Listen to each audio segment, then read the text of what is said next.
Hello everyone. Today we are going to discuss bonding in metal carbonyls with special reference to synergistic effect. Okay. So आपको पता है कि जो metal है, first of all metal जो है उसका वेकेंट ऑर्बिटल और कार्बन मोनोऑक्साइड जो लिगेंड की फॉर्म में होता है तो उसको क्या बोलते हैं, कार्बोनिल, उसका फिल्ड ऑर्बिटल। ठीक है, ये दोनों आपस में ओवरलैप करते हैं and leads to the formation of sigma bond और it is a sigma coordinate bond। कैसा बनता है? Sigma coordinate bond. तो ये जो सिग्मा कोऑर्डिनेट बॉन्ड बना उसमें it is like this. Okay, sigma bond बनने के बाद होता क्या है कि it results in the increase in electron density on the metal और CO को क्या बनाता है, थोड़ा बहुत पॉजिटिव। समझिए, सिग्मा बॉन्ड बनने से क्या हो रहा है कि इलेक्ट्रॉन डेंसिटी जो है मेटल पे वो इंक्रीज हो गई और जो CO है ना, वो टू सम एक्सटेंट क्या हो गया, ये जो CO वाला पार्ट है दैट बिकम समवट पॉजिटिव। ठीक है, तो ये जो दोनों चीजें हैं, increase in electron density on the metal और पॉजिटिव चार्ज ऑन CO, ये दोनों चीजें क्या करते हैं कि जो मेटल की CO की जो पाई एक्सेप्टिंग एबिलिटी है उसको इंक्रीज करती हैं। क्या करती हैं? जो CO की पाई एक्सेप्टिंग एबिलिटी है वो इंक्रीज करते हैं।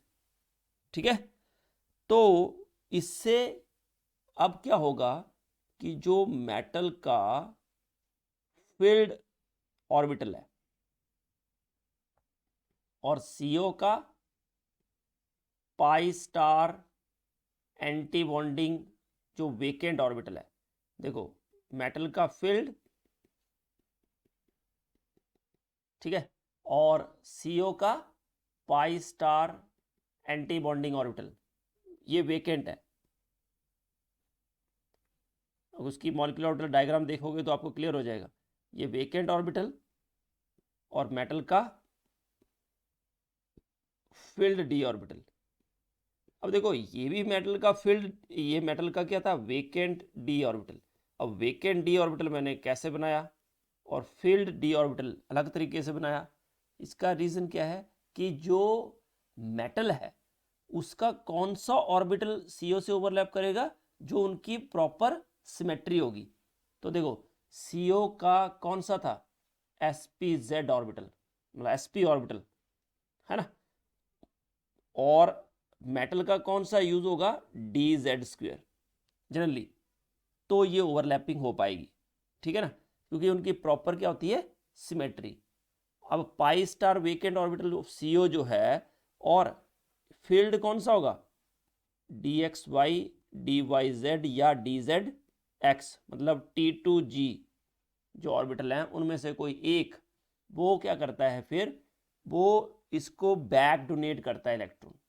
क्या करता है, बैक डोनेट करता है इलेक्ट्रॉन।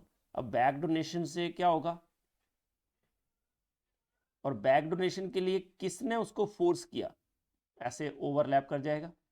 ये कौन सा हुआ, metal to CO orbital, means metal to ligand back donation, और किसके थ्रू, पाई बैक डोनेशन। क्या हो गई, पाई बैक डोनेशन। तो मैंने आपको क्वेश्चन क्या पूछा कि ये बैक डोनेशन के लिए फोर्स किसने किया इसको, तो फोर्स किसने किया, greater electron density on the metal and greater partial positive charge on CO ligand. ठीक है, उसकी वजह से there is a effective return of electron density from the metal d orbital to the pi star orbital of CO ligand. समझ गए। अब इस वजह से क्या हुआ कि जो मेटल और CO है उनके बीच में there is a delocalisation of electron density. ठीक है, मतलब मेटल के d ऑर्बिटल और pi star orbital of CO, ठीक है। उसकी वजह से वो डीलोकलाइजेशन इंक्रीज हुई। तो जो अब जब इसने बैक डोनेट कर दिए इलेक्ट्रॉन, तो जो इलेक्ट्रॉन फ्लो है from CO to metal d orbital फिर रिजल्ट हो जाएगा, क्योंकि अब बैक फोर्थ फ्लो चलता रहेगा, टू वे इलेक्ट्रॉन फ्लो चलता रहेगा। ये जो उसकी वजह से क्या हुआ, two way electron flow. Two way electron flow means कि मेटल टू लिगेंड और लिगेंड टू मेटल, और इस वजह से क्या हुआ कि जो मेटल टू लिगेंड बॉन्ड है दैट बिकम्स स्ट्रॉन्गर। मेटल्स और लिगेंड के बीच में जो बॉन्ड बना है इट बिकम्स स्ट्रॉन्गर। किससे stronger? Than the sum of the isolated sigma and pi bond. अगर सिग्मा और पाई बॉन्ड बनते मेटल और लिगेंड के बीच में, उन आइसोलेटेड उनके अगर मैं स्ट्रेंथ देखूं, उनके सम है ना, isolated ligand to metal sigma bond और metal to ligand pi bonding effect, इन दोनों का सम करूं तो उससे भी स्ट्रॉन्ग बॉन्ड बनेगा। क्योंकि क्या हो रही है, इससे म्यूचुअल स्ट्रेंथनिंग हो रही है of sigma and pi bonding. ये जो म्यूचुअल स्ट्रेंथ हो रहा है मतलब एक दूसरे को वो सपोर्ट कर रहे हैं। सिग्मा बॉन्ड पाई बॉन्ड को सपोर्ट कर रहा है और पाई बॉन्ड सिग्मा बॉन्ड को। कैसे? जो मैंने अभी बताया आपको रीजन, कि मेटल टू लिगेंड जो है, पहले बॉन्ड बना सिग्मा बॉन्ड, उसमें लिगेंड ने इलेक्ट्रॉन डोनेट किए मेटल को, उससे क्या हुआ कि लिगेंड पे क्या आ गया, पॉजिटिव चार्ज, और मेटल पे नेगेटिव, मतलब इलेक्ट्रॉन डेंसिटी मेटल पे बढ़ गई। तो इलेक्ट्रॉन डेंसिटी को नलीफाई करने के लिए मेटल की, वो मेटल के फील्ड ऑर्बिटल जो है उसको बैक डोनेट करते हैं इलेक्ट्रॉन। क्या करते हैं? Back donate. और ये जो बैक डोनेशन है उस वजह से क्या होगा कि CO पे फिर इलेक्ट्रॉन डेंसिटी बढ़ जाएगी, तो CO क्या करेगा, वापस इलेक्ट्रॉन देने की ट्राई करेगा। तो देखो सिग्मा, जो सिग्मा बॉन्ड बना था उसने किसको फोर्स किया, पाई बॉन्ड बनने को, और पाई बॉन्ड ने किसको फोर्स किया, सिग्मा बॉन्ड बनने को। तो due to this mutual strengthening of sigma and pi bond, this is called synergism, okay, and this effect is called synergistic effect। उससे मेटल कार्बन जो बॉन्ड है वो क्या हो जाता है, स्ट्रॉन्ग, और इसी को बोलते हैं सिनर्जिस्टिक इफेक्ट। अब ये जो पाई बैक डोनेशन है ना, उसको हम क्या बोलेंगे, क्योंकि d ऑर्बिटल ऑफ मेटल और pi star orbital of CO, so d pi star back bonding, ठीक है। और इस वजह से जो CO है वो क्या है, is a sigma donor and pi acceptor, और इसलिए इसको और क्या बोलते हैं, CO is a pi acid ligand. क्या बोलते हैं इसको, पाई एसिड लिगेंड, ठीक है। अब जो मेटल टू पाई, मैंने बोला metal to ligand pi bonding है, उससे क्या हुआ, मेटल कार्बन बॉन्ड की स्ट्रेंथ बढ़ गई। तो इसका मतलब मेटल कार्बन का बॉन्ड स्ट्रेंथ बढ़ा, तो बॉन्ड स्ट्रेंथ बढ़ेगा, इसका मतलब मेटल कार्बन जो बॉन्ड ऑर्डर है वो बढ़ेगा। पहले सिंगल बॉन्ड था, जब पाई बॉन्ड बन गया साथ में तो डबल बॉन्ड करेक्टर आ गया पूरा, ठीक है। क्योंकि पाई बॉन्डिंग से हो क्या रहा है, उसमें इलेक्ट्रॉन कहां जा रहे हैं, पाई star orbital of CO। Pi bonding से एक और फर्क पड़ रहा है, देखो मेटल कार्बन बॉन्ड तो स्ट्रांग हो रहा है, बट अब हम आते हैं CO पे। CO के किस ऑर्बिटल में इलेक्ट्रॉन जा रहा है, जब इलेक्ट्रॉन गए तो किस में गए, पाई स्टार ऑर्बिटल ऑफ CO। इससे क्या होगा, जो बॉन्ड ऑर्डर है CO का वो क्या होगा, कम होगा कि बढ़ेगा। तो बॉन्ड ऑर्डर ऑफ CO जो है वो क्या करेगा, इट डिक्रीजेस। क्यों? क्योंकि एंटी बॉन्डिंग में इलेक्ट्रॉन पेयर गया है, ठीक है, पाई बॉन्डिंग में है ना। तो bond order of CO decreases और CO क्या हो जाएगा, CO जो है उसकी जो बॉन्ड है, बॉन्ड लेंथ बढ़ जाएगी। तो बॉन्ड लेंथ अगर बढ़ गई तो इसका मतलब इट बिकम्स वीकर हो जाएगा। बॉन्ड ऑर्डर बढ़ गया, बॉन्ड स्ट्रेंथ कम हो गई, बॉन्ड लॉन्गर हो गया और क्या हो गया, वीक हो गया।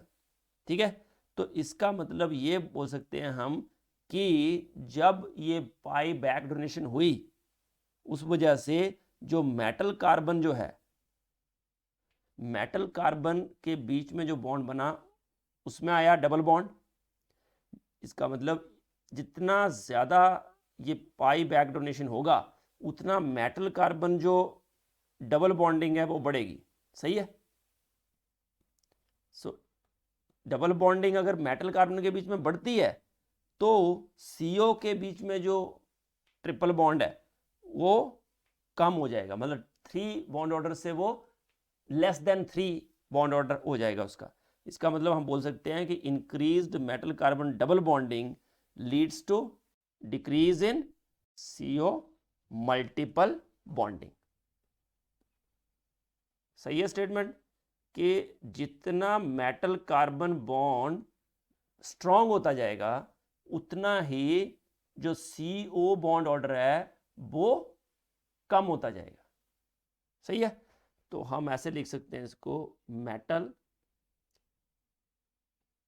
CO इधर पार्शियल नेगेटिव इधर पार्शियल पॉजिटिव। जो मैंने अभी बताया था आपको कि जब ये सिग्मा बॉन्ड बनता है तो मेटल पे जो है इलेक्ट्रॉन डेंसिटी बढ़ जाती है और CO पे ऑब्वियसली कम हो जाएगी क्योंकि वो डोनर है ना। और उस वजह से जो मेटल और कार्बन के बीच में अगर कंप्लीट डबल बॉन्ड हो जाता है तो C और O के बीच में भी ट्रिपल की जगह कंप्लीट डबल बॉन्ड हो जाएगा। तो इसका मतलब मेटल कार्बन के बीच में जितना बॉन्ड स्ट्रांग होता जाएगा C और O के बीच में बॉन्ड उतना ही वीक होता जाएगा। M I right?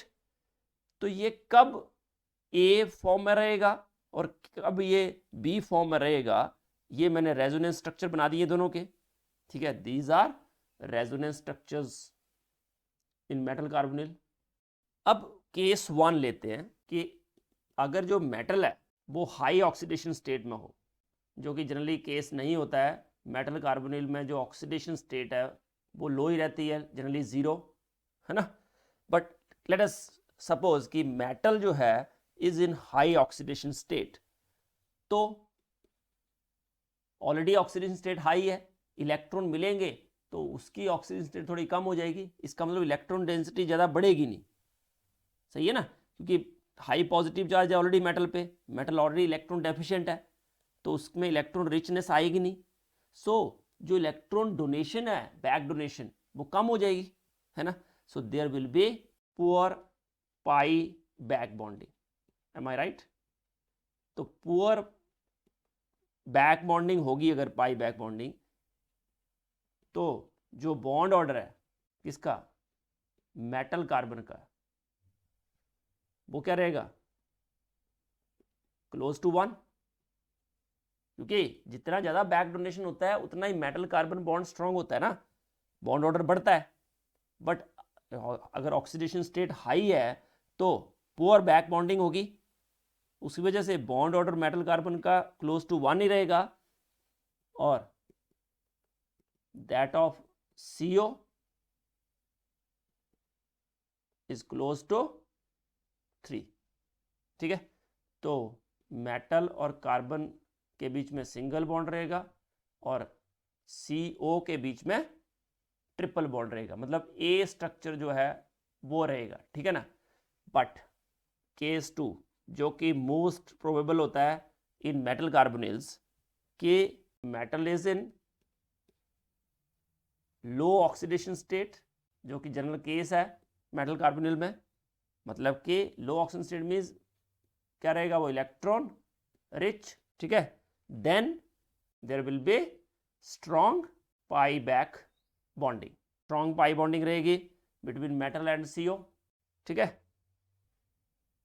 और जो बॉन्ड ऑर्डर है दोनों का, metal carbon and CO that is close to 2। सही है, तो इसका मतलब तब ये केस कैसा होगा, ये डन। तो देखो यहाँ पे जब ये बैक बॉन्डिंग कम होगी तो ऑब्वियसली CO की जो IR स्ट्रेचिंग है वो क्या रहेगी, हाई। और जब ये CO डबल बॉन्ड हो जाएगा, मतलब बैक डोनेशन ज़्यादा होगी, तब ये CO की जो स्ट्रेचिंग है, IR स्ट्रेचिंग, वो क्या हो जाएगी, डिक्रीज। ठीक है, उसको हम डिटेल में डिस्कस करते हैं नेक्स्ट लेक्चर में। बट अभी मैंने आपको सिर्फ सिनर्जिस्टिक इफेक्ट और मेटल कार्बोनिल की बॉन्डिंग आपको डिटेल में डिस्कस किया। ठीक है, I hope you understood all this. Thank you so much for watching this video. Do like, subscribe and share my channel. God bless you all. Happy learning. जय हिंद, जय भारत।